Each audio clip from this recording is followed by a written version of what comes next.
गेल्या वर्षी पण शिष्टमंडळ गेलो होतं आम्ही मुंबईला जाता वेळेस पाहणी करण्यासाठी.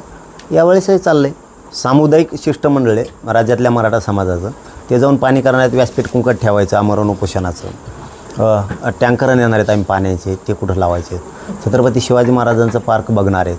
BKC मैदान बघणार आहे. सगळे मैदानं ते लोकांना बसण्यासाठी आम्हाला लागणार आहेत. ते आसपास काही ग्राउंड आहेत आणखीन मैदानं तेही बघणार आहेत. ते बघण्यासाठी गेल्या वेळेस टीम गेली होती. आज पण एक शिष्टमंडळ चाललं आहे. आता 9 वाजता इथून निघताय आता लगेच अंतरवाली. यापूर्वी तुम्ही अनेक आंदोलनं केली, उपोषणं केली, सरकारचे अनेक लोक तुम्हाला येऊन भेटलेले आहे आणि आश्वासनं देऊन गेली, मात्र यावरती तोडगा निघालेला नाही. आता आम्ही काढणार तोडगा. आम्ही शांततेत मुंबईला जाणार. घरातला एकही मराठा यावेळेस घरात राहणार नाही. एक पण माऊलीसह सगळे मुंबईला 2 दिवसासाठी वाटा लावायला येणार आहेत. टोटल एक पण राहणार नाही. त्यांच्या लेकराचं आयुष्याचं कल्याण होतं आहे. त्यांच्या लेकराबाळासाठी मी झटतो आहे. तर मग 2 दिवस त्यांनी काम बुडले.